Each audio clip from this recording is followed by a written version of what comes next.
Hi lovelies. I'm working on our little art slash junk journal. Later we're gonna make a cover for it. If you don't know who I am, I'm Jenny Weatherall. I'm making content for one of my brands, Namaslay crew. And right now we're working on our new 2026 art journal, junk journal, and kind of creating ideas together. So I'm no professional at this. I'm just doing this for fun, and I invited a couple of friends to join me on the journey, and now here we are. So the first page was literally a printout that I made that you can fill in and decorate and add to your book, all about you. Kind of a fun little throwback to, you know, old school days where you'd let your teacher know about you, or when maybe you got a new diary, you'd write your name in the front cover. So that's what that was for. And then next we did a word of the year. So one of the prompts on here is your word of the year. And if you'd like to, you can find the full blog post on our website and download this free workbook where you will have the opportunity to discover your word of the year.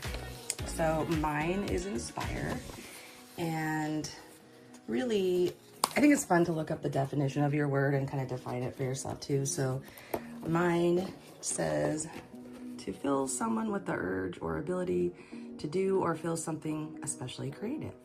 And I thought, how fun is that and perfect with this little project? So as I continue to try to work on discovering who I am as an artist, I'm hoping to also share what I learn and inspire you along the way. So my next page is going to be a word of the year page. I thought about actually gluing this whole thing in or stapling it in my book because it's large enough to have there. That way I can flip back to it if I wanted to. Another idea is some of the stuff I feel like I want to share, but that's kind of more private to me, and so I might also fold it up and then maybe decorate one of these old envelopes and stick it in, and then if I want to, I can pull it out and read it, but then, you know, it's kind of hidden in that envelope, if you will, if somebody else is flipping through and looking at the art. So might work on that next. But in the meantime, I think I'm gonna do something that kind of I'd already done before. And you don't have to watch the whole process because it's gonna be obvious once I begin. But here's another journal I started working on. I have tons of journals that I start and then never finish. I don't think I've finished one yet. But this one was because I was making collage assemblages and I didn't know where to put them.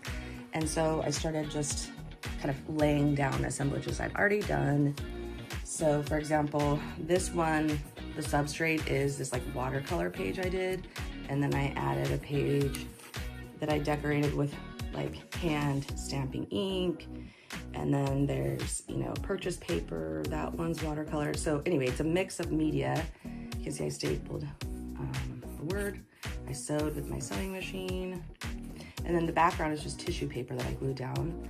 So that was page one. And then I started gluing down some directly in that I kind of assembled there. And I like to have kind of a busy background, so I added some, what do you call them, stencils, and then a little washi tape border.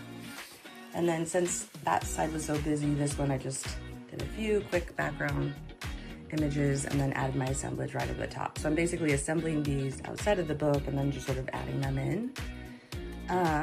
But another project I did recently, I had a lot of leftover paper, so I used a little, I should have brought it out, but it's like a hole puncher, but it's this flower shape. So I had a ton of those left over, and I thought, similar to what I did here, on this page, I just glued them down randomly, some of the similar colors.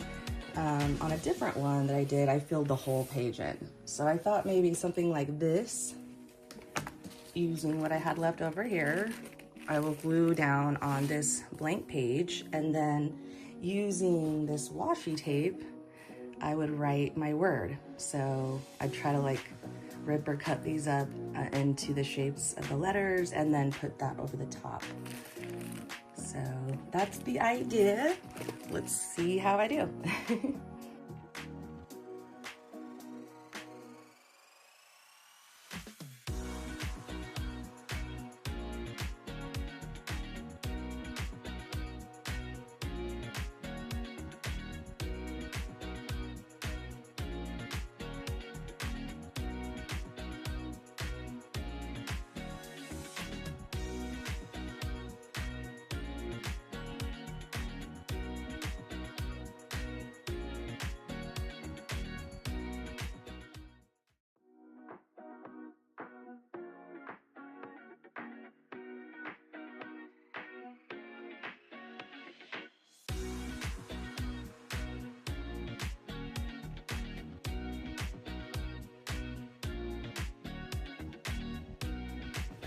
Okay, so I did actually find the original one that I made. Here it is.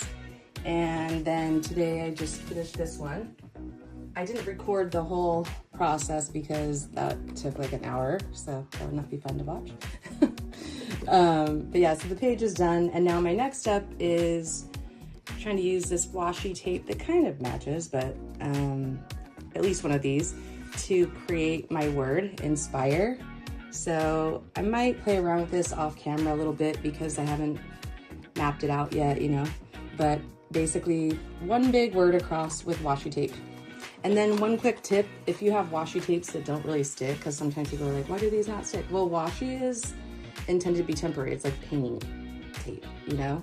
So sometimes mine stick pretty good. If they don't, just use your glue stick or any glue, you know? Or even another tape, although that might be annoying, taping tape. All right, so I'm gonna give it a go. I'll come back.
Okay, my little lovelies, I finished my page. I had no idea what I was making. If you're watching, I used the washi tape to try to spell out the words and then kind of decorate it a little bit so it looked like something.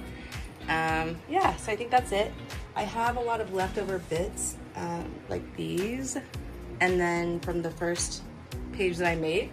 So I think next I'm going to actually work on using some of these repurposed envelopes like this, which is currently storing my extra fodder from the first class. I might use them, and then maybe even a bag, we'll see, because I had these in a bag. On the other side, and then I think I said this in a different video, but like somehow anchor them to this page so that, you know, if I want to later, I can just go and get them. So that'll be the next one. But yeah, I hope that you are inspired to go make your own Word of the Year page, and I can't wait to see what you make. Okay, love you, babes.